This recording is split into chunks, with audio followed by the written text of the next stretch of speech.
ஆண்டவராகிய இயேசு கிறிஸ்துவின் கிருபையும் சமாதானமும் உங்கள் அனைவரோடும் கூட என்றென்றைக்கும் இருப்பதாக. தலைப்பு: நான் உன்னை விட்டு விலகுவதும் இல்லை, உன்னை கைவிடுவதும் இல்லை. ஏசாயா 11ஆம் அதிகாரம் 1ஆம் வசனம் முதல். இந்த வேத பகுதியில் கர்த்தருடைய ஆவியானவர், பரிசுத்த ஆவியானவரை குறித்து சொல்லப்பட்டிருக்கிறது. இதை குறித்து நாம் சற்று ஆழமாக தியானிக்கலாம். அதாவது பிதா, குமாரன், பரிசுத்த ஆவி என்ற திரித்துவ நிலையில் கர்த்தர் இருக்கிறார். பிதாவாகிய தேவன் தேவனாக இருக்கிறார், மனுஷகுமாரனாக இருக்கிறார், அவரே பரிசுத்த ஆவியாகவும் இருக்கிறார். இந்த திரித்துவத்தை நாம் விசுவாசிக்கிறவர்களே நிச்சயமாக விசுவாசிக்க வேண்டும். இந்த திரித்துவத்தை விசுவாசிக்கிறவர்கள்தான் நித்திய ஜீவனை அடைய முடியும், பரலோக வாழ்வை அடைய முடியும். வேதத்தின்படி நமக்கு கொடுத்திருக்கிறது. விசுவாசியாவிட்டால் நிச்சயமாக கர்த்தருடைய ராஜ்யத்திற்குள் பிரவேசிக்க முடியாது. இதை எப்படி நாம் புரிந்து கொள்ள வேண்டும் என்றால், புரிந்து கொள்ள நினைப்பதை விட விசுவாசிப்பது நல்லது. விசுவாசத்தோடு கர்த்தர் பிதாவாக இருக்கிறார், குமாரனாக இருக்கிறார், பரிசுத்த ஆவியாக இருக்கிறார் என்பதை நாம் மனதில் நிர்ணயித்து நம்பி விசுவாசித்து, உண்மையை நம்பினால் அதற்கு பெயர் விசுவாசம். விசுவாசித்து ஏற்றுக்கொள்ள வேண்டும். இதற்கு நம்மால் முடிந்த வரைக்கும் ஆதாரங்கள் இந்த செய்தியில் வரும்.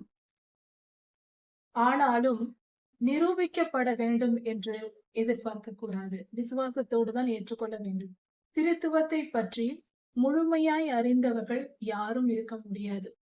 ஓரளவு அவரவர் ஞானத்திற்கும் கர்த்தருடைய வெளிப்படுத்தலுக்கும் ஏற்றபடி ஓரளவு புரிந்து ஊழியர்கள் சொல்லலாம், யாராய் இருந்தாலும். அதை நாம் முடிந்த வரைக்கும் புரிந்து கொள்ளலாம். ஆனால் கடலை போல திரித்துவத்தை குறித்து முழுமையாய் நம்மால் இப்படிதான் என்று நிர்ணயித்து யாராலும் சொல்ல முடியாது. அதை முதலில் புரிந்து கொள்வோம். சரி, பிதாவாகிய தேவன் இருக்கிறார். இதை சுலபமாக புரிந்து கொள்ள ஓரளவு ஒரு சிறு உதாரணத்தை பார்த்துவிட்டு வேத ஆதாரங்களை நாம் தியானிப்போம். ஒரு மனிதர் வீட்டில் இருக்கிறார். அவர் ஒரு குடும்ப தலைவர். அந்த வீட்டில் இருக்கும் பொழுது அவரை குடும்ப தலைவர் என்று சொல்லுவோம். அவர் பஸ்ஸில் ஏறி பயணம் செய்கிறார். அப்பொழுது அவரை பயணி என்கிறோம். அவர் அதே பஸ்ஸில் ஓட்டிக்கொண்டு சென்றால் நாம் அவரை டிரைவர் என்று சொல்லுகிறோம்.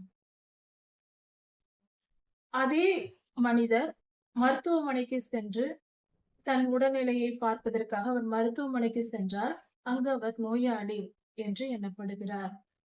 இப்படி ஒவ்வொரு தன்மையும் மாறுகிறது. மனிதன் ஒருவர்தான்.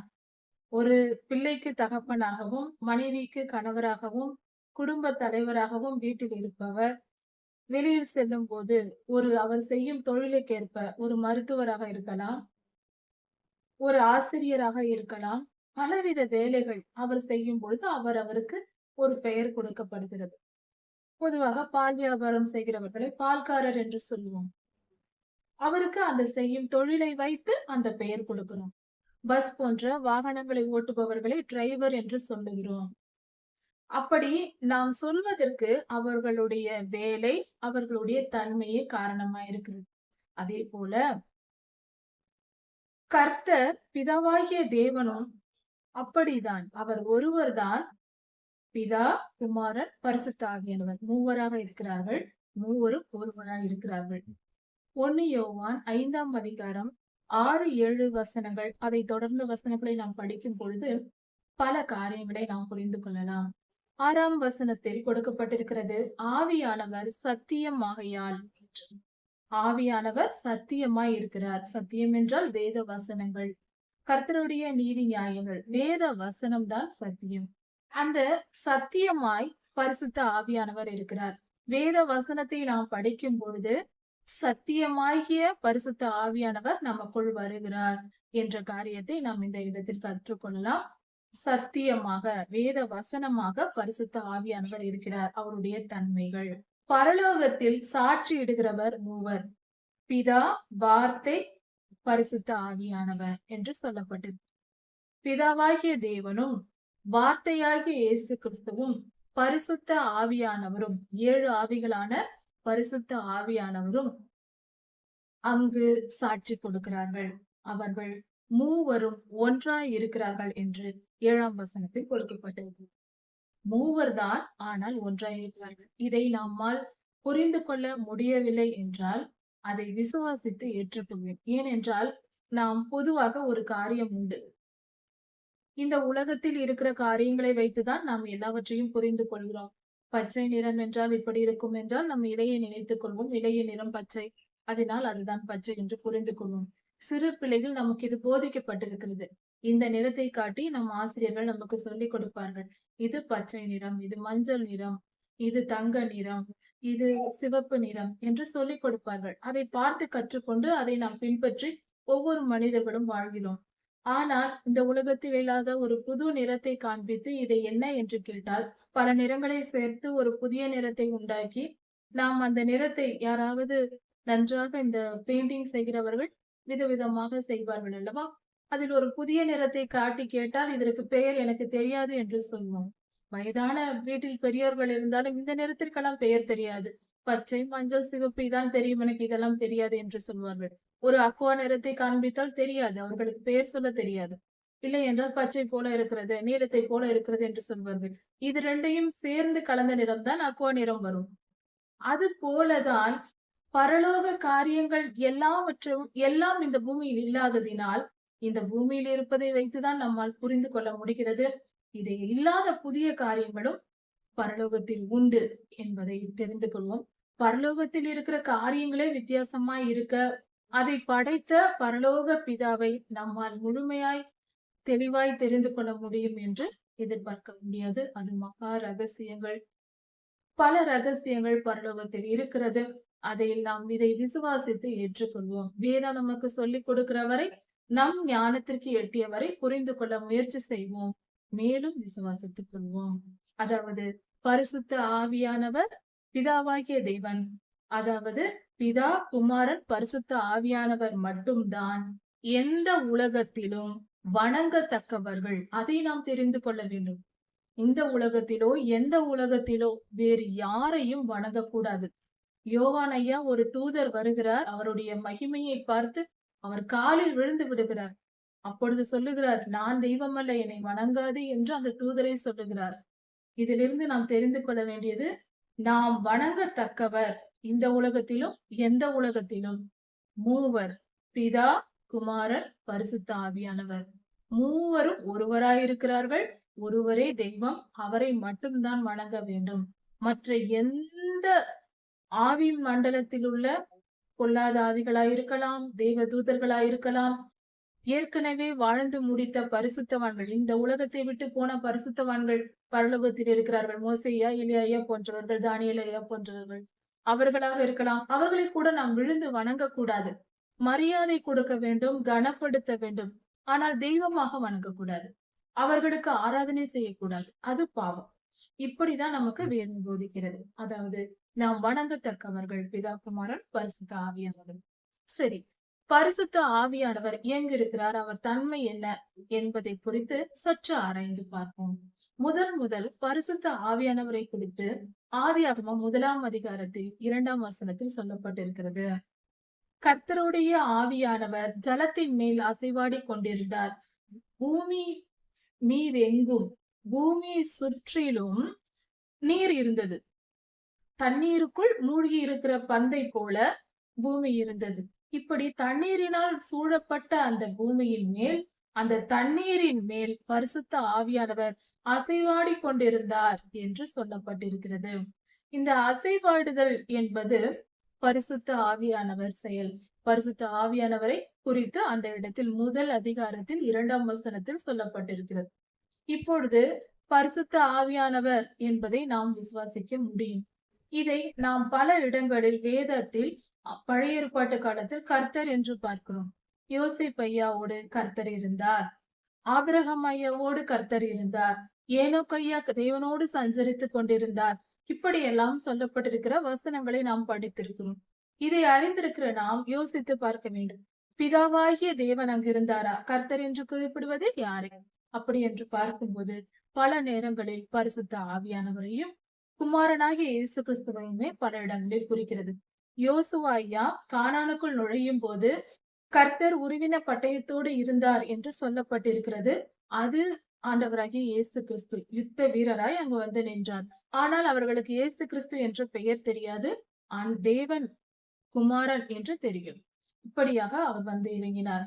அதே போல யோசேப்போடு கூட கர்த்தர் இருந்தார், சிறைச்சாலையில் இருந்தார் என்று சொல்லும் பொழுது பரிசுத்த ஆவியானவரே யோசேப் ஐயாவையும் கூட இருந்து பராமரித்து வழிநடத்தி வந்திருக்கிறார். ஆபிரகாம் ஐயாவோடு கூட இருந்தார். இதே போல பழைய ஏற்பாட்டு பரிசுத்தவான்கள், புதிய ஏற்பாட்டு பரிசுத்தவான்கள், அதாவது இந்த பூமியில் பல காரியங்களை கர்த்தருடைய ஆவியானவர், பரிசுத்த ஆவியானவர் செயல்படுத்துகிறார். அதை நாம் சற்று உணர்ந்து கொள்வது அவசியமா இருக்கிறது. ஆவியின் மண்டலம் என்பது உண்டு என்பதை முதலில் தெரிந்து கொள்ள வேண்டும். இதை சுலபமாக புரிந்து கொள்ள ஆவியின் மண்டலம் என்றால் என்ன? அதாவது நம் நினைவுகளின் மண்டலம் என்று புரிந்து கொள்ளலாம். நாம் நினைக்கிறோம், அதாவது இன்று நான் இந்த உடை உடுத்த வேண்டும் என்று நாம் நினைத்தால் அந்த நினைவுகள் தான் ஆவியின் மண்டலமாய் இருக்கிறது. எந்த காரியத்தை செய்தாலும் அது முதலில் ஆவியின் மண்டலத்தில் செயல்பட்டு அதன் பின்பே நிஜத்தில் நடக்கிறது. நாம் எந்த வேலை செய்தாலும் சிறிய காரியமாய் இருக்கலாம், ஒரு பேனாவை கீழிருந்து எடுப்பதாய் இருக்கலாம், ஒரு பேப்பரை திருப்புவதாய் இருக்கலாம், எதுவாய் இருந்தாலும் நாம் என்ன செய்வோம்? முதலில் நாம் நினைப்போம் இதை செய்ய வேண்டும் என்று. அதன் பின்பே நாம் செயல்படுகிறோம். நாம் கரங்களால் அதை செயல்படுத்துவோம். அந்த முதலில் நினைக்கக்கூடிய அந்த தன்மை இருக்கிறது அல்லவா, அதுதான் ஆவியின் மண்டலம். ஆவியின் மண்டலத்தை குறித்து அநேகம் இருக்கிறது. ஆனால் ஒரு செயலை நாம் செய்யும் பொழுது அது இப்படியாக செயல்படுகிறது. நம் நினைவுகளால் செய்துவிட்டு அதன் பின்பே நம்முடைய செயல்கள் வடிவம் பெறுகின்றன. இதை நாம் சரியாக புரிந்து கொள்வோம். பரிசுத்த ஆவியானவர், அதாவது பிதாவாகிய தேவன், பரிசுத்த ஆவியானவர் இருப்பது போல மனிதர்களும் 3 நிலைகளில் இருக்கிறோம். அதாவது ஆவி, ஆத்துமா, சரீரம் என்ற 3 நிலைகளில் தான் மனிதர்கள் இருக்கிறோம். இதை எப்படி புரிந்து கொள்ள வேண்டும் என்றால், ஒரு காஃபி இருக்கிறது என்றால் நாம் காஃபி குடிப்போம். அது குடிக்கும் பொழுது இனிப்பாக இருக்கும், அதனால் அதில் சர்க்கரை இருக்கிறது என்று தெரியும். அதை பால் சேர்த்திருப்போம், அதனால் பால் இருக்கும். அதில் காஃபி சேர்த்திருப்போம், அதனால் காஃபி பவுடர் சேர்ப்பதினால் காஃபியும் இருக்கும். இப்படி 3ம் இருப்பதினால் அதை காஃபி என்று சொல்லுகிறோம். குடிக்கும் போது பாலின் சுவை தெரியும், சர்க்கரையின் சுவை தெரியும், அந்த காஃபியின் மனமும் தெரியும், தூளின் மனமும் தெரியும். இப்படி அந்த தன்மையை போல மனிதனும் ஒன்றுக்குள் ஒன்று, அந்த காஃபியை பார்க்கும்போது ஒன்றுதான், ஒரே போல ஒரே நிறத்தில் தான் இருக்கிறது. ஆனால் அதற்குள் 3ம் இருக்கிறது என்பதை நாம் ஒப்புக்கொள்கிறோம். அதே போல ஒப்புக்கொள்கிறோம். அது போல மனிதனும் ஆவி, ஆத்மா, சரீரம் என்று 3 லேயர்களும் ஒன்றாய் சேர்ந்திருக்கிறது. 3ம் சேர்ந்த ஒரு டெக்ஸ்டர் தான் மனிதன். டெக்ஸ்டர் என்று சொல்வோம். அது அப்படிப்பட்ட ஒரு தன்மை இருக்கிறது.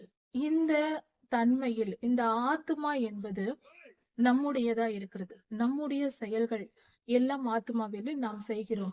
ஆவி ஆளுகை செய்கிறது ஆத்மாவையும் சரீரத்தையும். சரீரத்தை இதை செய் என்று சொல்லும், ஒன்றுக்கொன்று தொடர்புடையது, ஒன்று பேசிக்கொண்டே இருக்கும் எப்பொழுதும். கவனித்திருப்போமா? சற்று நாம் நாமே யோசித்து பார்ப்போம். அதாவது இப்பொழுது ஒரு செயலை நினைத்துக் கொள்வோம். நாம் இப்பொழுது அமர்ந்திருக்கிறோம் என்றால் நாம் கொஞ்ச தூரம் எழுந்து நடப்போம் என்று நினைத்தால் ஒரு மனம் சொல்லும் நாம் எழுந்து நடப்போம் என்று சொல்லும். இன்னொரு மனம் சொல்லும் வேண்டாம், நடக்க வேண்டாம், எதற்காக இப்பொழுது எழுந்திருக்க வேண்டும், எதற்காக இப்பொழுது நடக்க வேண்டும் என்று தோன்றும். 2 நிலைகள் இருக்கும். இதுதான் மாம்சத்தின் சிந்தை, ஆவியின் சிந்தை. ஆவி ஒன்று சொல்லும், மாம்சம் அதை எதிர்க்கும். 2 காரியங்கள் எப்பொழுதும் ஒன்றுக்கொன்று முரண்பாடான நினைவுகள் தோன்றும். ஆனால் அதில் ஒன்றுதான் செயல்படுத்துவோம். சில நேரங்களில் சரியானதையும் சில நேரங்களில் தவறானதையும் நாம் செயல்படுத்துவோம். இந்த முடிவெடுக்கிற தன்மை என்பது ஆத்மாவில் இருக்கிறது. நாம் தான் முடிவெடுக்கிறோம், ஆத்மா தான் முடிவெடுக்கிறது. சில நேரங்களில் ஆவியின் சொல்லை கேட்டு முடிவெடுக்கும், சில நேரம் மாம்ச சிந்தை சொல்வதை கேட்டு அது முடிவெடுக்கும்.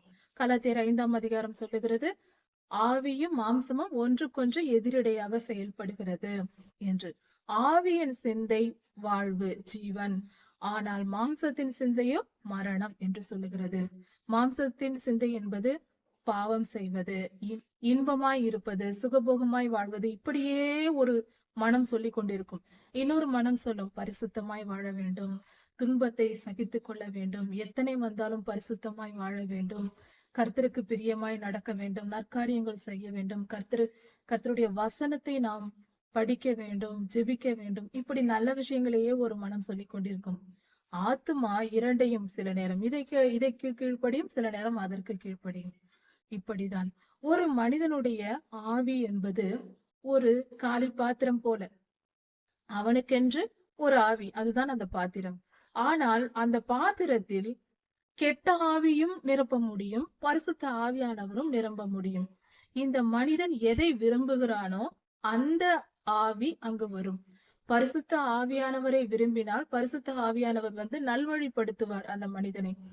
ஒரு மனிதன் பாவத்திற்கு, இச்சைக்கு, மாம்சத்தின் சிந்தை சொல்வதை கேட்டு நடந்தால், அந்த பாவத்தை கேட்டு நடக்கும் போது பொல்லாத ஆவிகள் அவனை வழி நடத்தி அவனை தவறு செய்ய வைத்து, கர்த்தருடைய கோபத்திற்கு ஆளாக வைத்து, கடைசியில் மரணத்தில் கொண்டு போய் முடித்து அக்னி கடலுக்கு தள்ளிவிடும். இப்படி நடக்கும். அதனால்தான் நாம் எப்பொழுதும் நம்முடைய பாத்திரமான, காலி பாத்திரமான ஆவி என்பது கர்த்தரை ஏற்றுக்கொள்ள வேண்டும். நம் மனதால் கர்த்தரையும் பரிசுத்தத்தையும் நீதியையும் நியாயத்தையும் நாம் விரும்பினால், நாம் எதை விரும்புகிறோமோ அதுதான் அந்த ஆவி அங்கு வர முடியும். ஒரு உதாரணத்திற்கு, நாம் ஞானத்தை விரும்புகிறவர்களாய் இருந்தால், நான் அதிக ஞானம் அடைய வேண்டும், கர்த்தருடைய வேதத்தை ஆராய்ந்து படித்து பல காரியங்களை தெரிந்து கொள்ள வேண்டும் என்ற விருப்பம் உள்ளவர்களாய் இருந்தால், நம்முடைய மனம் வேத வசனத்தை தியானித்து, இந்த வசனத்திற்கு என்ன பொருள், இந்த வசனத்திற்கு என்ன பொருள் என்று ஆராய்ந்து கொண்டிருக்கும். நம் வாஞ்சை எதில் இருக்கிறது? வசனத்தின் ஆழத்தை புரிந்து கொள்வதில் இருக்கிறது. அப்படி வாஞ்சையாய் நாம் தேடும் பொழுது, அந்த வாஞ்சை என்பது இருப்பதினால் ஞானத்தின் ஆவியானவர் நம்முடைய பாத்திரமான ஆவியில் வந்து அமருவார். அவர் வழி நடத்த தொடங்குவார். யார்? ஞானத்தின் ஆவியானவர். அப்பொழுது அதிக ஞானம் பெற்று நாம் அந்த காரியங்களை எல்லாம் கற்றுக்கொள்வோம், வேதத்தை கற்றுக்கொள்வோம். இது பரிசுத்த காரியம். ஒருவேளை ஒரு மனிதனுக்கு பெருமையாய் வாழ்வது பிடிக்கும் என்றால், இது தீய காரியம். பெருமை, எப்பொழுதும் பெருமைப்படுகிறவன், பெருமையாய் 4 பேர் என்னை பார்த்து பெருமையாய் பேச வேண்டும் என்று நினைக்கிறவனாக இருந்தால், அவன் பெருமையின் மேல் விருப்பம் கொள்வான். யாராவது புகழ்ந்து பேச மாட்டார்களா என்ற வாஞ்சை அவனுக்குள் இருக்கும். அதுதான் அவன் பாத்திரத்தின், ஆவியின் மண்டலத்தின் நிலை. அவனுடைய ஆவி விரும்புவது அந்த நிலை. இப்பொழுது என்ன ஆகும் என்றால், பெருமையின் ஆவி அவனுக்குள் வரும். ஏனென்றால் அதை தானே அவன் விரும்புகிறான்.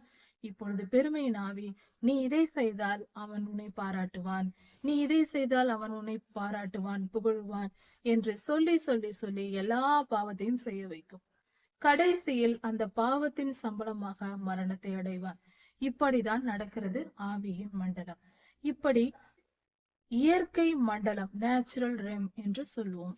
அந்த நேச்சுரல் ரெம், இயற்கையின் மண்டலத்தை ஆட்டுவிப்பது, ஆளுகை செய்வது ஆவியின் மண்டலமே. இதை முதலில் நாம் விசுவாசிக்க கற்றுக்கொள்ள வேண்டும். அதாவது இன்னும் சுலபமாக புரிந்து கொள்ள ஒரு உதாரணம், இந்த பொம்மலாட்டம் காட்டுவார்கள். அதாவது பொம்மைகளை கைகள், கால்கள், தலை, கால் இதிலெல்லாம் கயிறுகளை கட்டி கொண்டு மேலே இருந்து மறைந்து கொண்டு அந்த பொம்மையை ஆட்டுவார்கள். அவர்களாக பேசிக்கொண்டு சத்தம் கொடுத்து கொண்டே அந்த பொம்மையை ஆட்டுவார்கள். அந்த பொம்மை கையசைப்பது போல, காலசைப்பது போல பொம்மலாட்டம் காட்டுவார்கள். இப்படி அந்த பொம்மலாட்டம் காட்டும் பொழுது அந்த கை கால்களை அசைக்கிற அந்த பொம்மை பேசுவது போலவே இருக்கும். அந்த ஆட்டுகிறவர்கள் பேசினாலும் இவர்கள் பேசுவது, அந்த பொம்மை பேசுவது போல தோன்றும். அழகாக இருக்கும் மிகவும். அது எப்படி இருக்கிறதோ அதே போல ஆவியின் மண்டலம் தான் இந்த இயற்கை மண்டலத்தை ஆட்டுவிக்கிறது. அது மறைந்திருக்கிறது. நாம் நேரடியாக அபிஷேகம் பெறாதவர்களுக்கு அந்த ஆவியின் மண்டலம் தெரியாது. கர்த்தர் நம் கண்களை, ஆவிக்குரிய கண்களை திறக்கும் பொழுது ஆவியின் மண்டலத்தையும் நம்மால் பார்க்க முடியும், தெரிந்து கொள்ள முடியும், உணர முடியும், செய்ய முடியும். அது கர்த்தருடைய கிருபை கிடைத்தால் இந்த பாக்கியத்தையும் நாம் பெற்றுக்கொள்ளலாம். ஆவியின் மண்டலத்தை பார்க்க முடியும், பொல்லாத ஆவிகளையும் பார்க்க முடியும், பரிசுத்த ஆவியானவரையும் பார்க்க முடியும். ஆவியின் மண்டலத்தில் என்ன செயல்கள் நடக்கிறது என்பதையும் தெரிந்து கொள்ள முடியும். அதுவும் உலகம்தான், தனி உலகம். இன்னும் கொஞ்சம் விவரமாக ஒன்று சொல்ல வேண்டும் என்றால், ஆவியின் மண்டலம் பார்ப்பதற்கு எப்படி இருக்கும் என்றால், இருள் சூழ்ந்த ஒரு உலகம் போல தோன்றும். ஆனால் எல்லா பொருள்களும் தெளிவாக தெரியும். ஆரம்ப காலத்தில் இப்படித்தான் தெரிகிறது. ஆவியின் மண்டலம் என்பது கருப்பு வெள்ளை டிவியை பார்ப்பது போல, நிழல் போல எல்லாம் தெரியும். ஆனால் நிறங்கள் இல்லாமல் ஒரு துவக்க நிலையில் நமக்கு அப்படி தெரியும். ஆவியின் மண்டலம் என்பது சில நேரங்களில் நிறங்களும் தெரியும், நாம் நன்றாக நம் ஆவி தெளிவாக இருக்கும் பொழுது. இப்படியாக சில தரிசனங்களை கூட கர்த்தர் ஆவியின் மண்டலத்தை குறித்து காட்டுவார், நம்மை வழி நடத்துவதற்கு. இப்படி ஆவியின் மண்டலம் என்பது உண்மை, அதை புரிந்து கொள்ள வேண்டும். பரிசுத்த ஆவியானவர் எப்படி ஆவி இருக்கிறதோ, பரிசுத்த ஆவியானவர் இருக்கிறாரோ, அதே போல மனிதனை சிருஷ்டிக்கும் போது கர்த்தர் மண்ணை எடுத்து சரீரத்தை படைத்தார் என்று சொல்லப்பட்டிருக்கிறது. நம் சரீரத்தில் இருக்கிற தனிமங்களை விஞ்ஞானிகள் ஆராய்ந்து பார்க்கும் பொழுது மண்ணில் இருக்கிற எல்லா தனிமங்களும் இந்த நம்முடைய சரீரத்தில் இருக்கிறது என்று சொல்லப்பட்டிருக்கிறது. இப்படி வேத வசனம் நிரூபிக்கப்பட்டிருக்கிறது. மண்ணினால் தான் கர்த்தர் செய்தார் என்று ஆதியாகமம் 2ஆம் அதிகாரத்தில் கொடுக்கப்பட்டிருக்கிறது. அதற்கு அடுத்தது நம் ஆவி, கர்த்தர் ஒரு பொம்மையாக மண்ணினால் உருவாக்கி ஆதாம் ஐயாவை உருவாக்கி அவருடைய சுவாசத்தை ஊதினார் என்று சொல்லப்பட்டிருக்கிறது 2ஆம் அதிகாரத்தில் ஆதியாகமத்தில். அப்படி அவருடைய மூச்சு காற்றாய் வந்ததுதான் ஆவி, கர்த்தர் தந்த ஆவி. அது நமக்குள் வந்து மனிதன் ஜீவ ஆத்துமாவானான். இது இரண்டும் இணையும் பொழுது மனிதனுடைய ஆத்துமா உருவாகிறது. கர்த்தர் ஆவி கொடுக்கும் பொழுது அதற்குள் நம்ம ஆத்துமா சிருஷ்டிப்படைகிறது. இப்படியாக ஆவி, ஆத்துமா, சரீரம் என்ற நிலையில் மனிதன் இருக்கிறோம். கர்த்தர் சில நேரங்களில் நம்முடைய ஆவியை பிரித்து சென்று கொண்டு வருவார். அதாவது நாம் உறக்கம் என்று உறங்குகிறோம் அல்லவா, அது நம்முடைய ஆவி நம்மை விட்டு வெளியே சென்று திரும்பி வரும். ஆத்துமா பிரிந்தும் செல்லும் நம்மை விட்டு. எப்படி என்றால், நாம் ஏதாவது ஒரு இடத்தில் அமர்ந்து கொண்டு எதையாவது சிந்தித்துக் கொண்டிருப்போம். உதாரணத்திற்கு இந்த வீடியோவை நாம் பார்த்து கொண்டிருக்கிறோம். நமக்கு இது பிடிக்கவில்லை, புரியவில்லை என்றால் நாம் என்ன செய்வோம்? இது ஓடிக்கொண்டே இருக்கும், வேறு எதையாவது சிந்தனை இருக்கும். மேலறையில் ஏதாவது செய்யலாமா என்று இது ஓடிக்கொண்டு இருக்கும் பொழுதே நாம் எதையாவது சிந்தித்துக் கொண்டிருப்போம். இதுதான் நம்ம ஆத்மா பிரிந்து செல்வது. நாம் இங்குதான் இருப்போம், நம்ம ஆத்மா மட்டும் சமையலறை நோக்கி பார்க்கும். நாம் ஏதாவது அடுப்பில் வைத்திருக்கிறோமா, பாலை வைத்திருக்கிறோமா, ஏதாவது பொருளை வைத்து விட்டு வந்து விட்டோமா என்று யோசிப்போம். அல்லது இப்படியாக நாம் பல யோசனைகள், வெளியில் செல்வது போல, அங்கே என்ன நடக்கிறது என்பது போல யோசிப்போம். நம் பிள்ளைகள் வந்து விட்டார்களா, கணவர் வந்து விட்டாரா, இப்படி எல்லாம் நினைப்போம். இடத்தில் அமர்ந்து கொண்டு நாம் இதையாவது சிந்தித்துக் கொண்டிருப்போம். அங்கு போய் நாம் எதையோ செய்வதை போல நாம் யோசித்துக் கொண்டிருப்போம். அதுதான் நம்ம ஆத்மா நம்மை விட்டு பிரிந்து செல்வது. இப்படி நாம் உயிரோடு இருக்கும் பொழுது நம் ஆவி பிரிந்து சென்றாலும் ஆத்மா பிரிந்து சென்றாலும் நமக்குள் ஒரு வெள்ளி கயிறு என்ற தொடர்பு இருக்கும். பிரசங்கி 12ஆம் அதிகாரத்தில் கொடுக்கப்பட்டிருக்கிறது. அது ஆவிக்குரிய ஒரு கயிறு போல, அது தொடர்பில் தான் இருக்கும், பட்டம் போல. நம் ஆவியும் ஆத்மாவும் நம்ம சரீரத்தோடு இருக்கும். அது கற்று விட்டால், அது துண்டிக்கப்பட்டால் நாம் மரணம் அடைந்து விட்டோம் என்று சொல்வார்கள். திரும்பி வராது. ஆவியும் ஆத்மாவும் போனால் திரும்பி வராது. இதுதான் ஆவியின் மண்டலம் மனித தன்மையா இருக்கிறது. இப்படி இருக்க ஆவியின் மண்டலத்தை நாம் விசுவசிக்க வேண்டும். அடுத்தது பரிசுத்த ஆவியானவர். நாம் இப்பொழுது மனிதனுக்குள் ஆவி இருக்கிறது என்பதை தெரிந்து கொண்டோம். பரிசுத்த ஆவியானவரும் இருக்கிறார் என்று புரிந்து கொண்டோம். அவருடைய தன்மைகள் என்னென்ன? பரிசுத்த ஆவியானவர் ஜலத்தின் மேல் அசைவாடி கொண்டிருந்தார் என்று ஆதியாகமம் 2ஆம் வசனத்தில் சொல்லப்பட்டிருக்கிறது. அப்போஸ்தலர் 2ஆம் அதிகாரத்தில் பரிசுத்த ஆவியானவர் அக்கினியை போல இறங்கினார் என்று சொல்லப்பட்டிருக்கிறது. எசேக்கியேல் தீர்க்கதரிசன புஸ்தகத்தில் 44ஆம் அதிகாரத்தில் கர்த்தருடைய ஆவியானவர் கணுக்கால் அளவு, முழங்கால் அளவு, இடுப்பளவு, நீச்சல் ஆழம் இருந்தார் என்று சொல்லப்பட்டிருக்கிறது. அதன் விளக்கமும் பரிசுத்த ஆவியானவர், அந்த தண்ணீர் என்று சொல்வதும் பரிசுத்த ஆவியானவரை குறிக்கிறது.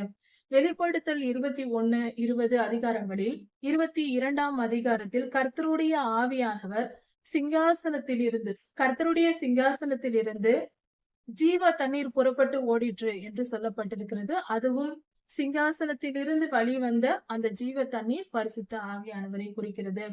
இப்படி பல இடங்களில் பரிசுத்த ஆவியானவரையும் அவருடைய தன்மைகள், தண்ணீராய், அக்கினியாய், ஆவியாய், அவர் பல ரூபங்களை எடுக்கிறவர் என்பதையும் நமக்கு உணர்த்துகிறது. பல ரூபங்கள், பல தன்மைகளில் அவர் இருப்பார். இப்படிதான் என்று வரையறுக்க முடியாது. இப்படி இருக்க பரிசுத்த ஆவியானவரை குறித்து இன்னும் சற்று நெருங்கி வரும் பொழுது இந்த வேத பகுதியில் ஆண்டவராகிய இயேசு கிறிஸ்துவின் மேல், அதாவது மத்தேயு 4ஆம் அதிகாரத்தில் கொடுக்கப்பட்டிருக்கிறது. ஆண்டவராகிய இயேசு கிறிஸ்து யோவான் ஸ்நானகன் ஐயா மூலமாக ஞானஸ்நானம் பெறுகிறார். அப்படி அவர் ஞானஸ்நானம் பெருகும் பொழுது புறாவை போல, புறா அல்ல, புறா உருவம் அல்ல, புறா இறங்கி வந்தால் தூரத்திலிருந்து பார்க்கும்போது எப்படி இருக்குமோ அது போல பரிசுத்த ஆவியானவர் மனுஷகுமாரனாகிய இயேசு கிறிஸ்துவின் மேல் இறங்கினார் என்று சொல்லப்பட்டிருக்கிறது. ஒரு மனித அவதாரத்தில் இருந்த இயேசு கிறிஸ்துவின் மேல் பரிசுத்த ஆவியானவர் இறங்கினார். அப்படி என்றால் மனிதனை பரிசுத்த ஆவியானவர் அவன் மேல் இறங்கி அவனை பயன்படுத்துவார் என்ற ஆதாரத்தையும் நாம் தெரிந்து கொள்ளலாம்.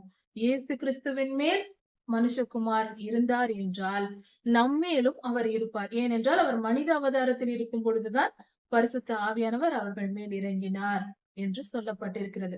இப்படி இன்னும் ஆதாரங்கள் அதிகமா இருக்கிறது மனிதனை பரிசுத்த ஆவியானவர் ஆட்கொள்வார் என்று புரிந்து கொள்வதற்கு. உதாரணத்துக்கு சிம்சோன் ஐயாவை எடுத்துக்கொள்ளலாம். சிம்சோன் என்ன செய்தார்? பல நேரங்களில் அவருக்கு ஆபத்து நேரிட்ட பொழுதெல்லாம் அவர் கர்த்தரை நோக்கி கூப்பிட்ட உடனே பரிசுத்த ஆவியானவர் அவர் மேல் இறங்குகிறார். அப்பொழுது தன் சத்துருக்கள் அனைவரையும் அடித்து நொறுக்கி 1000 பேர் வந்தாலும் அந்த ஒரு மனிதன் முன்பு நிற்க முடியாது. இப்படியாக அழித்து போட்ட பராக்கிரமசாலியான சிம்சோன் ஐயாவை பற்றி நாம் படிக்கிறோம் நியாயாதிபதிகள் புஸ்தகத்தில். இப்படியாக சிம்சோன் ஐயாவும் அவருடைய வாழ்க்கையும் பரிசுத்த ஆவியானவர் பெற்று அவர் வாழ்ந்தார் என்பதற்கு அடையாளமாய் இருக்கிறது. யோசேப் ஐயாவோடு கூட இருந்தார், அதனால் அப்படி நடந்தது. அவர் பாதுகாக்கப்பட்டார் என்று சொல்லப்பட்டிருக்கிறது. ஏனோக் ஐயா பரிசுத்த ஆவியானவர் கூடவே இருந்தார் என்று சொல்லப்பட்டிருக்கிறது. இன்னொரு உதாரணம் பார்க்க வேண்டும் என்றால் எலியா ஐயாவை எடுத்துக்கொள்ளலாம். எலியா ஐயா ஒரே நாளில் 450 கொலைகளை செய்கிறார். பொல்லாத மனிதர்களை கொன்று போடும்படி கர்த்தர் கட்டளையிடுகிறார், அவர் செய்கிறார். இப்படி செய்யப்பட்ட பொழுது அவருக்கு வல்லமை எங்கே வந்தது? ஒரு மனிதன் 450 மனிதர்களை கொல்ல முடியுமா? அது அந்த காலத்தில் துப்பாக்கி எல்லாம் இல்லை, அடித்தே கொன்று இருக்கிறார். எப்படி இது முடிந்தது? அவர்கள் எல்லோரும் சேர்ந்து எலியாவை ஏன் தாக்க முடியவில்லை? இது சத்தியம், நடந்தது உண்மைதான். ஆனால் எப்படி இது நடக்கும் என்றால் பரிசுத்த ஆவியானவர் அவர் மேல் இறங்கியதே காரணம். அது மட்டுமல்ல, நம்முடைய தாவீது ஐயா அவர் சிறுவனாய் இருக்கிறார். அவ்வளவு பெரிய கோலியாத், யுத்தம் தெரிந்த பராக்கிரமசாலி, ராட்சச பிறவி வேறு, அப்படிப்பட்ட ராட்சசனான ஒரு சிறுவனாய் இருந்த, ஒரு வாலிபனாய் இருந்த தாவீது ஐயா அந்த கோலியாத்தை ஒரு கூழாங்கல்லால், வேறு எந்த பொருளும் இல்லை, ஒரு கூழாங்கல் தான். ஒருவேளை துப்பாக்கி கண்டுபிடித்தது கூட இப்படியாக தான் இருந்திருக்கலாம். தாவீது ஐயாவை வைத்து கண்டுபிடித்தார்களோ என்னவோ, இந்த சம்பவத்தை வைத்துதான் கண்டுபிடித்தார்களோ என்னவோ. அந்த சிறு கூழாங்கல் அதிக வல்லமையோடு புறப்பட்டு போகும்போது இவர் வேகமாக அதை சுழற்றி அடிக்கிறார். ஒரே ஒரு கூழாங்கல் அது போய் கோலியாத் சர்வாயுத வர்க்கம் தரித்திருக்கிறான். அவனுடைய பலம் முழுவதும், அவன் சரீரம் முழுவதும் இரும்பினால் மூடப்பட்டிருக்கிறது. ஆனால் அவன் நெற்றி போட்டு கொஞ்சம் இடம் இருந்தது. அந்த இடத்தை பார்த்து குறி பார்த்து தாவீதை அடிக்க அந்த வல்லமை எப்படி வந்தது? அந்த துல்லியமான அந்த அறிவு, அந்த வல்லமை, எவ்வளவு பலம் வேண்டும்? அப்படி வேகமாக ஒரு தோட்டா துப்பாக்கியிலிருந்து போகும்போது என்ன வேகமாக போகுமோ அந்த வேகத்தில் அடித்திருக்கிறார் தாவீது ஐயா. இது மனிதனால், சாதாரண மனிதனால் முடியாது. பரிசுத்த ஆவியானவர் தாவீது ஐயாவின் மேல் இறங்கியே இந்த காரியம் நடந்திருக்கிறது. இப்படி பரிசுத்த ஆவியானவரின் செயல்கள் இப்படியா இருக்கிறது. ஒரு மனிதனை பரிசுத்த ஆவியானவர் ஆட்கொண்டு அவர் செயல்படுவார் என்பதையும் இந்த காரியத்தில் நாம் தெரிந்து கொள்ளலாம். பரிசுத்த ஆவியானவர் இருக்கிறார் என்றும், மனிதனும் ஆவி ஆத்துமா சரீரம் என்ற நிலையில் இருக்கிறான் என்றும், பரிசுத்த ஆவியானவர் மனிதனை ஆட்கொண்டு அவனை செயல்படுத்துவார், அவனோடு கூட இருப்பார், அவனை வழி நடத்துவார், அவனை ஆளுகை செய்து, மனிதனை ஆளுகை செய்து அவர் தம் சித்தத்தை நிறைவேற்றுவார் என்பதையும் இந்த செய்தியில் நாம் கற்றுக்கொள்ளலாம். இந்த செய்தியில் நாம் கற்றுக்கொண்டிருக்கிறோம். ஏசாயா 11ஆம் அதிகாரம் 1ஆம் வசனம் முதல் பரிசுத்த ஆவியானவரை குறித்து நாம் தியானித்து வருகிறோம். இந்த வேத பகுதியில் ஈசா என்னும் அடிமரத்திலிருந்து ஒரு துளிர் தோன்றி அவன் வேர்களில் இருந்து ஒரு கிளை எழும்பிற்று என்று சொல்லப்படுகிறது. ஈசாய் என்பது தாவீது ராஜாவின் தகப்பனாயிருக்கிறார். அவர் அவருடைய அடிமரத்திலிருந்து என்று சொல்லும்போது ஈசாய் என்பவருடைய தாவீதையாவின் வம்சத்தில், அந்த கோத்திரத்தில், அந்த சந்ததியாரிடத்தில் ஒருவர் பிறப்பார். அதிலிருந்து ஒரு கிளை எழும்பும் என்றார். ஒரு கிளை என்று சொல்லும் பொழுது ஒரு மரம் இருக்கிறது என்றால் நேராக போய்க்கொண்டே இருக்கும். கிளை எழும்பும் என்றால் அது வேறு பாதையில், கிளை என்பது அதே திசையில் போகாமல் வேறு திசையில் செல்லும். கொஞ்சமாவது விலகி இருந்தால்தான் அதற்கு பெயர் கிளை. இப்படியாக கிளை எழும்பும் என்று சொன்னால் ஒரு மாற்றத்தோடு ஒரு மாற்றத்தை ஏற்படுத்துகிறவர் இங்கு கிளை என்று சொல்லப்படுவது ஆண்டவராகிய இயேசு கிறிஸ்துவை. கிளை என்றாலே அந்த மரத்தின் போக்கில் போகாமல் சற்று மாற்றி திசை மாறி செல்லும். எல்லா கிளைகளும் கொஞ்சமாவது விலகிதான் செல்லும். இப்படிதான், அதனால்தான் அந்த பெயர் கொடுக்கப்படுகிறது. கர்த்தர் ஜனங்களை திசை திருப்புவார். பாவத்திலிருந்து, அக்கிரம வாழ்விலிருந்து அவர் பரிசுத்தத்திற்கு நேராக திருப்புவதினால், ஜனங்களை திருப்ப போவதினால் இப்படி நடக்கும் என்று ஆண்டவராகிய இயேசு கிறிஸ்துவின் பிறப்பிற்கு 500 வருடங்களுக்கு முன்பாக எழுதப்பட்ட வசனம். இது சொல்லப்பட்டதும் கூட 500 வருடங்களுக்கு முன்பாக சொல்லப்பட்டது. கிளை எழும்பி செழிக்கும் என்றால் ஒரு மாற்றத்தை உண்டு பண்ணும். அந்த சந்ததியாரிடத்தில், கர்த்தருடைய ஜனங்களின் மத்தியில் ஒரு மாற்றத்தை உண்டு பண்ணக்கூடிய மரத்தில் ஒரு கிளை போல அவர் இருப்பார். மாற்றத்தை உண்டு பண்ணுவார். கர்த்தர் தம்முடைய ஜனங்களின் மத்தியில் ஒரு மாற்றத்தை உண்டு பண்ணுவார் என்பதை தான் இந்த உவமை கொடுக்கப்படுகிறது. அவர் மேல் பரிசுத்த ஆவியானவர் தங்கி இருப்பார். ஒருவர் எழும்புவார், அவர் மேல் பரிசுத்த ஆவியானவர் தங்கி இருப்பார். ஈசாயின் வம்சத்தில் ஒருவர் எழும்புவார், அவர் மேல் பரிசுத்த ஆவியானவர் தங்கி இருப்பார் என்று சொல்லப்பட்டிருக்கிறது. இதற்கு மத்தேயு 3ஆம் அதிகாரம் 16ஆம் வசனத்தில் இது நடந்தது. ஏசாயா 11ஆம் அதிகாரத்தில் சொல்லப்பட்டிருக்கிற இந்த தீர்க்க தரிசனமானது மத்தேயு 3ஆம் அதிகாரம் 16ஆம் வசனத்தில் நிரூபிக்கப்பட்டு நடந்து முடிந்தது. இந்த ஆதாரமும் நமக்கு இருக்கிறது. அதாவது பரிசுத்த ஆவியானவர் மனுஷகுமாரன் மேல் இறங்கினார். ஆண்டவராகிய இயேசு கிறிஸ்து யோவான் ஸ்நானகன் ஐயா மூலமாக ஞானஸ்தானம் எடுத்து எழும்பி வரும்போது, யோர்தானை விட்டு எழும்பும் போது பரிசுத்த ஆவியானவர் அவர் மேல் வந்து இறங்கினார் என்று சொல்லப்பட்டிருக்கிறது. அதற்கு அடுத்த வசனத்தில் பார்க்கும்போது பரலோகத்திலிருந்து ஒரு குரல் கேட்கிறது. பிதாவாகிய தேவன் பேசுகிறார், இவர் என்னுடைய நேசகுமாரன், இவரில் பிரியமாய் இருக்கிறேன் என்ற வார்த்தையும் கேட்கிறது. இது பிதா, குமாரன், பரிசுத்த ஆவியானவரின் சங்கமமாக ஒன்றாக ஒரே நேரத்தில் அந்த இடத்தில் பரிசுத்த ஆவியானவர் மனுஷகுமாரின் மேல் இறங்குகிறார். பிதாவாகிய தேவன் அதை அங்கீகரிக்கிறார், சொல்லுகிறார், அதை நமக்கு வெளிப்படுத்துகிறார். பிதாவாகிய தேவன் நான் அங்கேயும் இருக்கிறேன் என்று.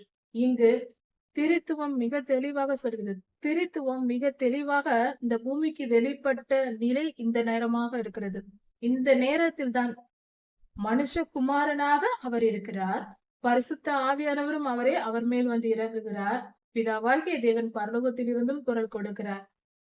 இந்த தன்மையை நாம் சற்று இங்கு ஆராய்ந்தால் புரிந்து கொள்ளலாம். இப்படியாக ஒரு அருமையான ஒரு சந்தர்ப்பமாய் இருக்கிறது. அழகான ஒரு அனுபவம். இப்படிப்பட்ட நிலை ஏற்படும். அதாவது பரிசுத்த ஆவியானவர் குமாரன் மேல் இருப்பார் என்று சொல்லப்பட்டிருக்கிறது. இந்த 2ஆம் வசனத்தில், ஏசாயா 11:2ஆம் வசனத்தை சற்று நாம் ஆழமாக ஆராய்ந்து பார்ப்போம். அது நம் வாழ்க்கைக்கு, ஒவ்வொரு தனி மனித வாழ்க்கைக்கும் மிக மிக மிக அவசியமானது. மூச்சு காற்றை போல முக்கியமானது. இருதய துடிப்பை போல விரும்ப வேண்டியது, இருக்க வேண்டியது, கண்டிப்பாக நமக்கு தேவைப்பட வேண்டியது. இருதய துடிப்பு இல்லாவிட்டால் பரவாயில்லை என்று சொல்ல முடியாது. ஆகாரம் எடுக்காமல் 2-3 மணி நேரம் இருக்கலாம். தண்ணீர் குடிக்காமல் 1 மணி நேரம் 2 மணி நேரம் இருக்கலாம். தூங்காமல் ஓரிரு நாட்கள் இருக்கலாம். ஆனால் இருதயம் துடிக்காமல் 1 நிமிடமும் இருக்க முடியாது அல்லவா? இருதய துடிப்பை போல முக்கியமானது பரிசுத்த ஆவியானவரின் செயல்பாடுகள் நமக்கு தேவையானது. பரிசுத்த ஆவியானவர் 7 ஆவிகளாய் அவர் பிரதிபலிக்கிறார் என்று வேதம் சொல்லுகிறது. பரிசுத்த ஆவியானவர் என்பவர் ஒருவர் தான். பொல்லாத ஆவிகள் தான் அநேகம் இருக்கின்றன. பொல்லாத ஆவிகளை குறித்து வேதத்தில் பல இடங்களில் சொல்லப்பட்டிருக்கிறது. பல ஆவிகள் இருக்கிறது என்று சொல்லப்பட்டிருக்கிறது.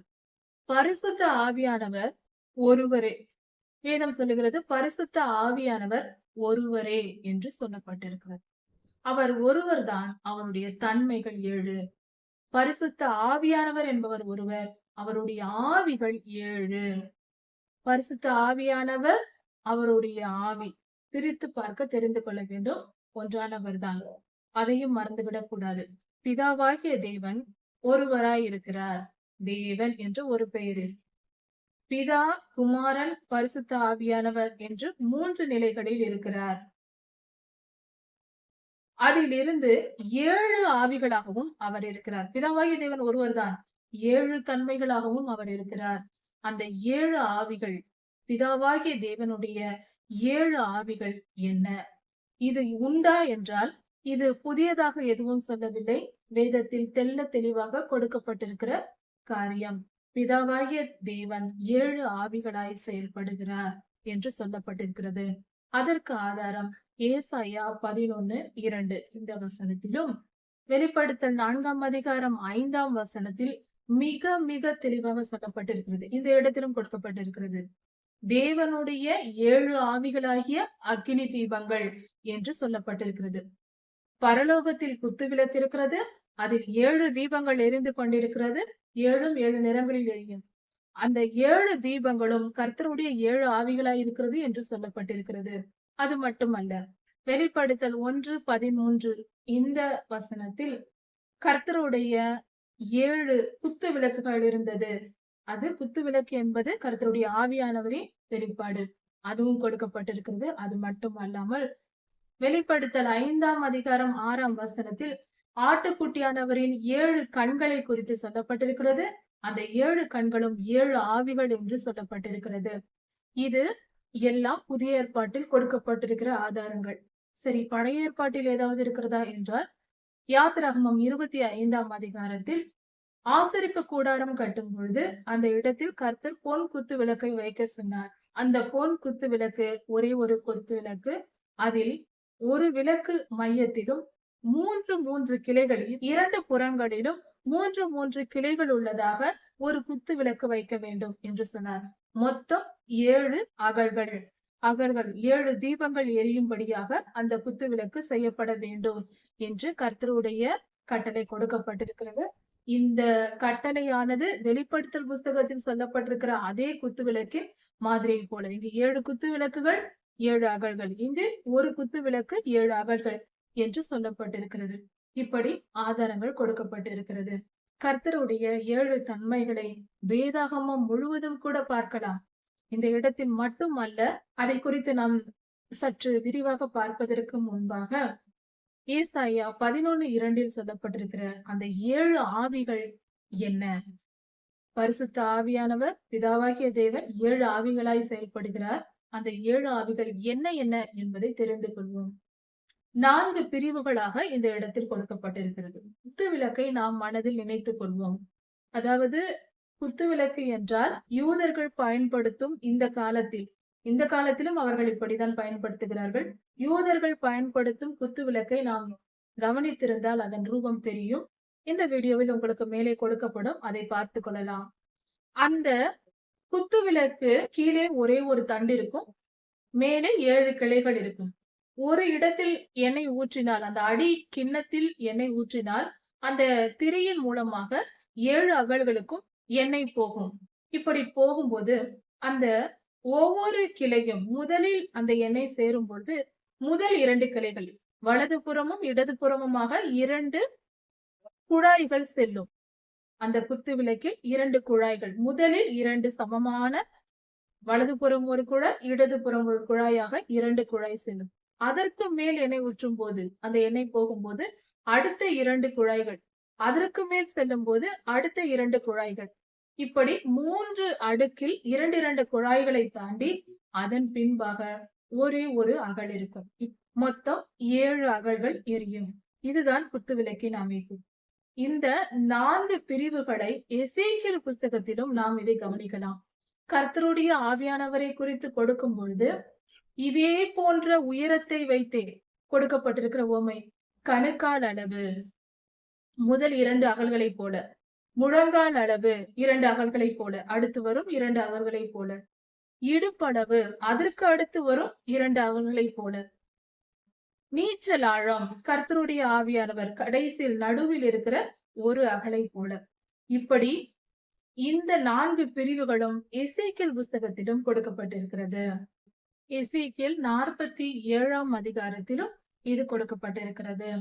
இப்படி கர்த்தருடைய ஆவியானவரின் செயல்பாடுகள் பல ஆழமான அர்த்தங்கள் உள்ளது. ஒவ்வொரு காரியத்திற்கும் ஆழமான அர்த்தங்கள் உண்டு. கர்த்தருடைய 7 ஆவிகள் என்ன என்ன அதற்கு பெயர் கொடுக்கப்பட்டிருக்கிறது. அதை குறித்து இந்த வசனத்தில் சொல்லப்பட்டிருக்கிறது. கவனிப்போம். 2ஆம் வசனம். முதலில் இருப்பது ஞானத்தையும் உணர்வையும் அருளும் ஆவியானவர். ஞானத்தையும் உணர்வையும் அருளும் ஆவியானவர். ஒரு செயலை நாம் தெரிந்து கொள்ள வேண்டும், செய்ய வேண்டும் என்றால் பரலோக கர்த்தருடைய சித்தம், பரிசுத்த காரியங்கள் இந்த பூமியிலாயிருந்தாலும் பரலோகத்திலாயிருந்தாலும் தேவ சித்தத்தை நிறைவேற்ற பரிசுத்தமான எந்த காரியங்கள் நடைபெற வேண்டும் என்றாலும் அதற்கு ஞானமும் உணர்வும் முக்கியம். ஞானம் என்றால் என்ன? புத்தியோடு நடந்து கொள்ள வேண்டும். அறிவும் தேவை. படிப்பறிவு என்றால் புத்தகத்தில் படித்து நாம் அறிந்து கொள்ள வேண்டிய பல காரியங்கள் மற்றும் அனுபவத்தினால் கற்றுக்கொள்ளக்கூடிய காரியங்கள், இதுவும் அறிவு. ஞானம் என்று சொல்லும் பொழுது இதோடு கூட நமக்கு ஆவியின் மண்டலத்தை குறித்தான அறிவும் தேவை. அதையும் தெரிந்து கொண்டால்தான் ஞானம் என்று பொருள். இந்த ஞானத்தை பரிசுத்த ஆவியானவர் நமக்கு தருகிறார். நமக்கு கொடுக்கும் வல்லமை அவரிடத்தில் உண்டு. ஞானத்தின் ஆவியானவராக அவர் செயல்படுகிறார். அவர் நமக்குள் வரும் பொழுது, ஞானத்தின் ஆவியானவர் நமக்குள் வரும் பொழுது நாம் ஞானத்தால் நிரப்பப்பட்டவர்களாக பரிசுத்தமாய் நாம் வாழ்வோம். இதை இன்னும் கொஞ்சம் தெளிவாக புரிந்து கொள்ள, ஒரு செயல் நமக்கு செய்ய வேண்டும் என்றால், உதாரணத்திற்கு ஒரு குடிகார மனிதன் இருக்கிறான். பயங்கரமாக குடிக்கிறவன். அந்த மனிதனுக்கு படிப்பறிவு கிடையாது. ஒரு கிராமத்தில் எந்த விவரமும் தெரியாமல், ஒரு படிப்பறிவும் இல்லாமல் குடித்து கொண்டு இருக்கிறான். அந்த மனிதனிடத்தில் போய் நாம் குடியை பற்றியும், அந்த சாராயம் என்பது மனிதனை, அவன் சரீரத்தை எவ்வளவாக பாதிக்கிறது என்பதை குறித்தும் நாம் சொல்லுகிறோம் என்றால், அதை எல்லாம் கேட்டு அந்த மனிதன் புரிந்து கொள்கிறான். புரிந்து கொண்ட பின்பு அந்த குடி பழக்கத்தை விட்டுவிட வேண்டும், நம் சரீரம் பாதிக்கப்படும், நம் ஆயுள் நாள் குறுகி போகும் என்று தெரிந்ததும் அந்த ஞானத்தை பெற்றுக் கொள்கிறான். ஆனால் அவனால் அந்த குடிப்பழக்கத்தை விட்டுவிட முடியுமா என்றால் முடியாது. விட வேண்டும் என்று நினைக்கலாம், ஆனால் விட முடியாது. காரணம், அவன் அறிவுக்கு அது தவறு என்று புரிந்து விட்டது, அந்த ஞானம் வந்து விட்டது. ஆனால் உணர்வடையவில்லை. உணர்வின் ஆவியானவர் அந்த மனிதனுக்குள் வரும் பொழுது, உணர்வடையும் பொழுதுதான் அந்த மனிதன் அதை செயல்படுத்துவான். அந்த குடிப்பழக்கத்தை விட்டு விடுவான். இவ்வளவு பாதிப்பு இதில் இருக்கிறது என்றால் எனக்கு வேண்டாம். அந்த உணர்வு என்பது கேட்டு தெரிந்து கொண்டு அப்படியே போய்விடும். அந்த மனிதனுக்கு உணர்வு எப்படி வரும் என்றால், அந்த குடிப்பழக்கத்தினால் அவன் சரீரத்திலோ அல்லது அவனுடைய நண்பர்களோ தெரிந்தவர்களோ மிகுந்த பாதிப்பு உண்டாகி அவர்கள் மருத்துவமனையில் சேர்க்கப்பட்டு அவர்கள் இறந்து போனாலோ அல்லது மிகப்பெரிய வியாதி அவர் துன்பப்பட்டு கொண்டிருந்தாலோ அதை இந்த மனிதன் பார்த்தால், அதை பார்த்த பின்பு அந்த மனிதனுக்கு அந்த எண்ணம் வராது. மனம் திரும்பி விடுவான். ஏனென்றால் அந்த உணர்வு வந்துவிடும். என் சகோதரனுக்கு இந்த நிலையா, இவ்வளவு மோசமானதா இந்த குடிப்பழக்கம் என்று தெரிந்து கொண்டு அப்பொழுதுதான் அந்த உணர்வு வரும்.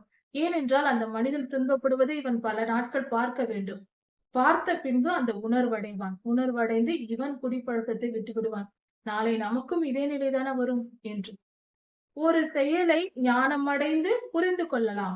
முதலில் புரிந்து கொள்ள வேண்டியது அவசியம். விழிப்புணர்வு வர வேண்டும். முதலில் புரிந்து கொள்ள வேண்டும், ஞானம் அடைய வேண்டும். அதன் பின்பு உணர்வடைய வேண்டும். உணர்வும் சேரும் பொழுதுதான் அதை வெற்றி பெற முடியும். இப்படிதான் ஞானத்தின் ஆவியானவரும் உணர்வின் ஆவியானவரும் செயல்படுகிறார்கள். ஒரு தீமை மனிதனை விட்டு விலக வேண்டும் என்றால் கர்த்தருடைய ஆவியானவர் வேண்டும். பரிசுத்த ஆவியானவரே இப்படியாக செயல்படுவார். பரிசுத்த ஆவியானவர் நமக்குள் வரும் பொழுது ஞானம் தருவார். உணர்வும் தருவார். அப்பொழுது நாம் தீமையை விட்டு விலகத் தொடங்கி பரிசுத்த பாதையில் நடப்போம். ஞானத்தையும் உணர்வையும் அருளும் ஆவியானவர் என்று சொல்லும்போது புரிந்து கொள்வதற்காக இப்படி இந்த உவமை சொல்லப்பட்டது. ஆனால் கர்த்தருடைய சித்தத்தை நிறைவேற்ற, செயலை நிறைவேற்ற, கர்த்தருடைய ஊழியத்தை நிறைவேற்ற இந்த ஞானத்தின் ஆவியானவரும் உணர்வின் ஆவியானவரும் நமக்கு தேவை. ஞானத்தின் ஆவி, உணர்வின் ஆவி நமக்கு தேவைப்படுகிறது. கர்த்தர் நமக்குள் வருவார். நாம் ஊழியம் செய்கிறவர்களாய் இருப்போம். எந்த இடத்தில் எப்படி பேச வேண்டும், எந்த இடத்தில் சுவிசேஷம் சொல்ல வேண்டும், யாருக்கு எதை சொல்ல வேண்டும், எந்த இடத்தில் எப்படி நடக்க வேண்டும் போன்ற ஞானத்தையும் உணர்வையும் ஒருவர் பேசும் பொழுது ஒருவருடைய செயலையும் உணர்ந்து கொண்டு புரிந்து கொள்ளும் தன்மையையும் ஞானத்தையும் கொடுத்து நாம் சில நேரங்களில் நமக்கே நன்றாக தெரியும். எவ்வளவு வயதானாலும் நாம் இந்த தவறை செய்வதுண்டு. நமக்கு நன்றாக தெரியும் இந்த தவறை நாம் செய்யக்கூடாது என்று நினைப்போம். சின்ன சின்ன விஷயங்களாக இருக்கலாம். இதை செய்யக்கூடாது என்று நாம் நினைப்போம். ஆனால் அதை செய்து கொண்டே இருப்போம் சோம்பலாக. உதாரணத்திற்கு காலையில் எழுந்து நான் 1 மணி நேரம் வேதம் வாசிப்பேன் என்று நாம் புரிந்து வைத்திருப்போம். செய்ய வேண்டும் என்று நினைப்போம். ஆனால் சில நேரங்களில் என்ன செய்வோம்? அதை செய்ய மாட்டோம். இன்று வேண்டாம், நாளையிலிருந்து செய்யலாம் என்று தள்ளி போட்டுக்கொண்டு இப்படியாக நாம் செய்வது பழக்கம். இதுதான் உணர்வடையாத தன்மை. ஞானம் இருக்கும், ஆனால் உணர்வு இருக்காது. அநேகம் பேர் இப்படி இருக்கிறார்கள். தீய பழக்க வழக்கங்களில் ஈடுபடுகிறவர்கள், பாவம் செய்கிறவர்கள் இப்படித்தான். அவர்களுக்கு தெரியும் நாம் செய்வது பாவம் என்றும் அதற்கு தண்டனை வரும் என்றும் தெரிந்தாலும் உணர்வு இருக்காது. அதனால் பாவம் செய்வார்கள். அதற்கு காரணம் அவர்கள் பரிசுத்த ஆவியை பெறாமல் இருப்பது. ஏன் பரிசுத்த ஆவியை பெறவில்லை? பரிசுத்த ஆவியானவரை கர்த்தர் தரவில்லை. பிதாவாகிய தேவன் தரவில்லை. கர்த்தர் யாருக்கு பிரியமா இருக்கிறாரோ, யார் மேல் பிரியமா இருக்கிறாரோ அவர்களை பரிசுத்த ஆவியானவரை அவர்களுக்கு கொடுத்து பரிசுத்த ஆவியினால் நிரப்பி, இந்த 7 ஆவிகளாலும் நிரப்பி அவர்களை செயல்படுத்துவார். அதனால் நாம் கர்த்தருக்கு பிரியமாய் நடக்க எப்பொழுதும் முயற்சி செய்ய வேண்டும். நாம் கர்த்தருடைய ஊழியத்தை செய்யும் பொழுது இந்த ஞானத்தின் ஆவியானவரையும் உணர்வின் ஆவியானவரையும் பெற்றிருக்க வேண்டும். அது நம் ஊழியத்தை பலப்படுத்தும். அடுத்தது ஆலோசனையும் பலனையும் அருளும் ஆவியானவர். ஆலோசனை தருவது என்பது கர்த்தர் எதை கொடுத்தாலும் அது கட்டளையாக நாம் ஏற்றுக்கொள்ளலாம். ஆனால் ஆலோசனை என்பது என்ன? கட்டளைக்கும் ஆலோசனைக்கும் வித்தியாசம் என்ன என்றால், கர்த்தர் ஒரு செயலை சொல்லி அதை நாம் செய்தால் அது கட்டளை. கர்த்தர் ஒரு வார்த்தையை சொல்லும் பொழுது அது நாமும் முடிவெடுக்க நமக்கு உரிமை இருக்கும். அதாவது நம்முடைய எல்லையில் அவர் ஆலோசனை சொல்வார். நாம் செய்ய வேண்டிய செயல், ஆனால் நமக்கு தெரியாது, நம்மால் முடியாது, நாம் தவித்துக் கொண்டிருப்போம். என்ன செய்வதென்று தெரியவில்லையே சுவாமி என்று. நாம் தான் செய்ய வேண்டும். நம் மனிதனுடைய வட்டத்திற்குள், அவனுடைய எல்லைக்குள் உள்ள காரியம். மனிதனுக்கென்று கர்த்தர் கொடுத்திருக்கிற சுதந்திரத்திற்குள் செயல்பட வேண்டிய காரியம். அப்படி இருக்க அந்த காரியத்தை நாம் என்ன செய்வதென்று புரியாமல் தவித்துக் கொண்டிருப்போம். அப்பொழுது கர்த்தருடைய ஆலோசனை நமக்கு வரும். அப்பொழுதுதான் நமக்கு புரியும், ஐயோ இது தெரியாமல் விட்டு விட்டோமே என்று நினைப்போம். சில நேரங்களில் அது நமக்கு உண்மையிலேயே தெரியாதா? அதனால் கர்த்தர் சொல்லும் போது அந்த ஆலோசனை நமக்கு இவ்வளவு சுலபமா இந்த காரியத்தை செய்ய முடியுமா என்று சந்தோஷப்பட்டு அந்த ஆலோசனையை ஏற்றுக்கொண்டு நாம் நல்லபடியாக அந்த காரியத்தை செய்யலாம். உதாரணத்திற்கு நாம் ஒரு ஊழியம் செய்கிறோம் என்றால் அதில் நாம் கம்ப்யூட்டரில் வேலை செய்கிறோம். ஊழியம் செய்கிறோம், அதில் வேலை செய்கிறோம். கம்ப்யூட்டரில் ஏதாவது டிசைனிங் ஒர்க் பண்ணி கொண்டிருக்கிறோம். ஆனால் ஒரு இடத்தில் நமக்கு கொஞ்சம் தடுமாற்றம் வருகிறது. எதையும் செய்ய முடியவில்லை, புரியவில்லை என்றால் அது நம்முடைய வேலைதான். அப்பொழுது நாம் ஜெபிக்கலாம். இந்த நேரத்திலும் மனிதர்கள் உதவியை தான் தேட வேண்டும் என்று அல்ல. கர்த்தரை நோக்கி நாம் ஜெபிக்கும் பொழுது அவர் எல்லாவற்றையும் அறிந்தவர் அல்லவா? அவரிடமே கூட நாம் கேட்டுக்கொள்ளலாம். அடுத்தவர்களை தான் நாம் தேட வேண்டும் என்று இல்லை. ஏன் கர்த்தருக்கு தெரியாத காரியம் என்ன உண்டு? கர்த்தாவே, எனக்கு இந்த டிசைனிங் எனக்கு புரியவில்லை, இந்த காரியத்தை நான் எப்படி செய்வதென்று தெரியவில்லை என்று நாம் ஜெபித்தால் உடனே கர்த்தர் நமக்கு ஆலோசனை தருவார். இந்த டூலை இப்படி பயன்படுத்து, இந்த காரியத்தை இப்படி செயல்படுத்து, இது உனக்கு சரியாக வரும் என்று கர்த்தர் ஆலோசனை கொடுத்து வழி நடத்துவார். நம்முடைய வேலை, நாம் செய்ய வேண்டிய சின்ன காரியங்கள், அதற்கும் கூட கர்த்தருடைய உதவி நமக்கு கிடைக்கும். அதுதான் ஆலோசனையை அருளும் ஆவியானவர். அது மட்டுமல்ல, ஊழியத்திற்கு நாம் செல்லுகிறோம்.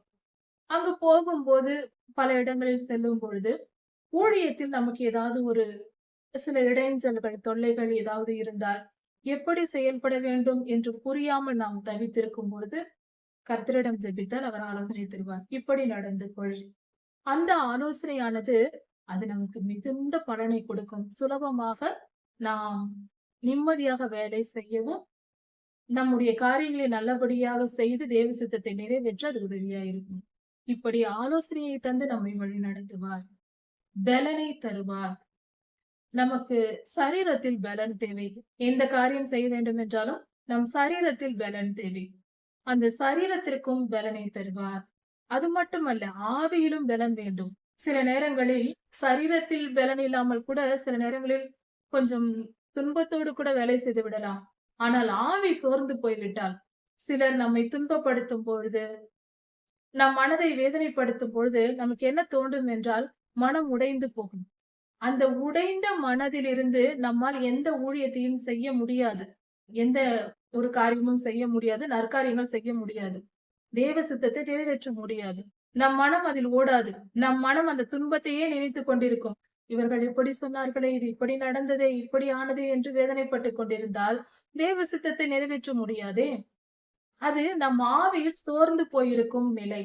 நம் ஆவி பலனற்று போய்விடும். துன்பங்கள் வரும்போது, வேதனைகள் வரும்போது நம் ஆவி பலனற்று போகும்.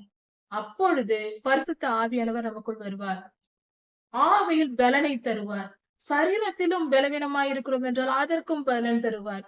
நம் ஆத்துமா உற்சாகம் அடையும். நாம் நன்றாக வேலை செய்வோம். கர்த்தருடைய சித்தத்தை நிறைவேற்றுவோம்.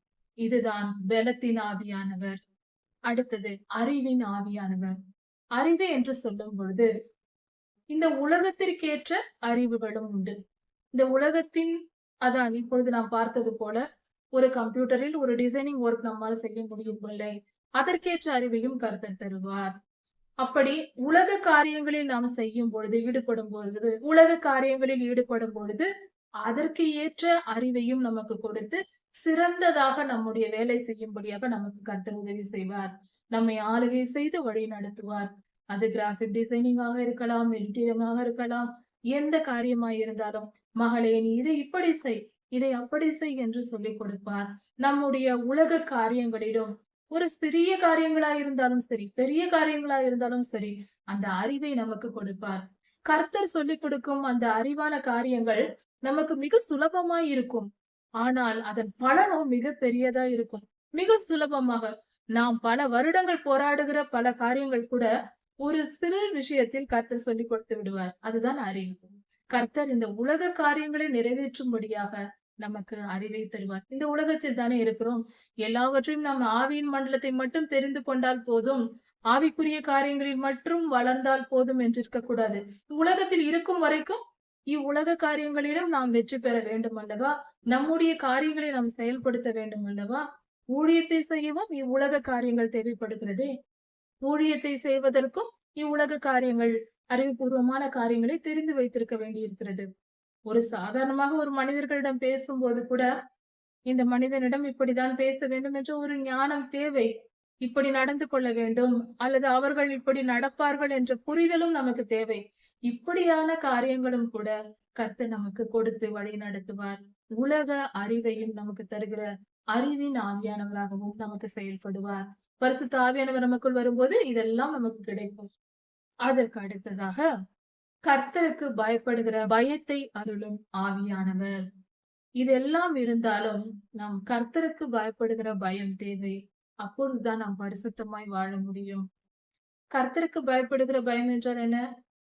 உலகத்தில் எந்த காரியங்களுக்கும் நாம் பயப்பட தேவையில்லை. எந்த வியாதிக்கும் பயப்பட தேவையில்லை.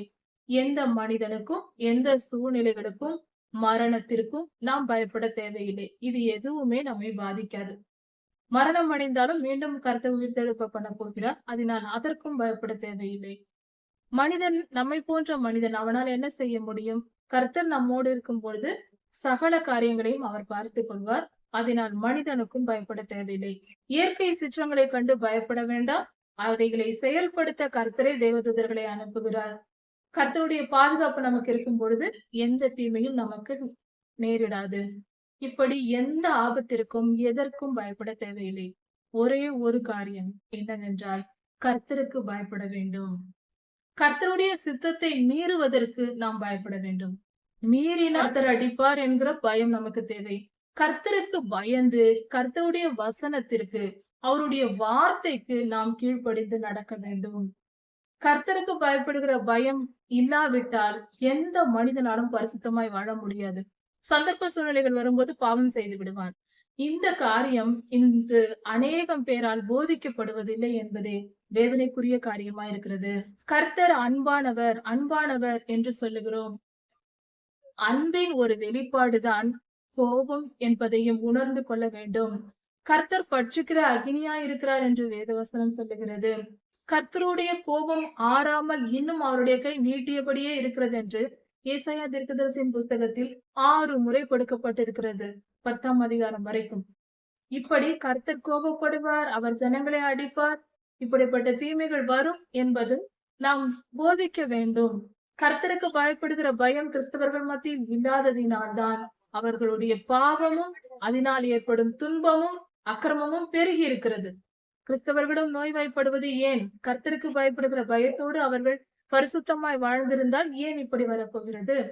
இதையெல்லாம் நாம் சற்று ஆராய்ந்து பார்க்க வேண்டும். கர்த்தருக்கு பயப்படுகிற பயத்தை போதிக்க வேண்டும்.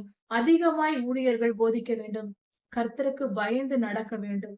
ஒவ்வொரு தனி மனிதனும் கர்த்தருக்கு பயந்து நடந்து விட்டால் இந்த உலகம் பரிசுத்தமாகிவிடும்.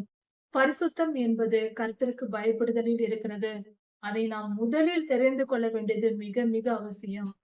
அதனால் இதை குறித்து தெளிவான விளக்கத்தை வரும் செய்திகளில் பார்க்கலாம். அடுத்ததாக பரிசுத்த ஆவியானவர், கர்த்தருடைய ஆவியானவர். அதாவது பிரதானமான கர்த்தருடைய ஆவியானவர் என்று சொல்லப்படுவது கிருபையின் ஆவியானவர். அப்படி என்றால் ஆண்டவராகிய இயேசு கிறிஸ்துவின் தன்மை வெளிப்பட்ட பரிசுத்த ஆவியானவர்.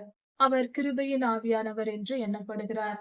இதற்கு கர்த்தருடைய ஆவியானவர் என்பவர் நம்மை ஆளுகை செய்து வழி நடத்த எல்லாவற்றிற்கும் பிரதானமாக இருந்து நம்மை வழி நடத்துகிறார். இதுதான் மைய பகுதியில் இருக்கிற அந்த அகல், குத்துவிளக்கின் அகலாய் இருக்கிறது. அதனால் நாம் இதையெல்லாம் புரிந்து கொண்டு கர்த்தருடைய ஆவியானவரை பெற்று பரிசுத்தமாய் வாழ்ந்து, அவர் பரிசுத்த ஆவியாய் இருக்கிறார்.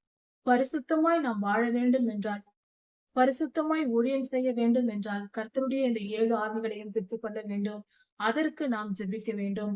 கர்த்தரிடத்தில் ஜெபித்து பெற்றுக்கொண்டு வேதத்தை தியானித்து ஞானம், அறிவு, உணர்வு இதெல்லாம் அறிந்து பரிசுத்தமாய் நாம் மாறி கர்த்தருக்கு ஊழியம் செய்து கர்த்தருடைய ராஜ்யத்தை சேருவோம். கர்த்தர் உங்களை ஆசீர்வதிப்பாராக. இதை பற்றின தெளிவான விளக்கங்கள் அடுத்த செய்தியில் வருகிறது.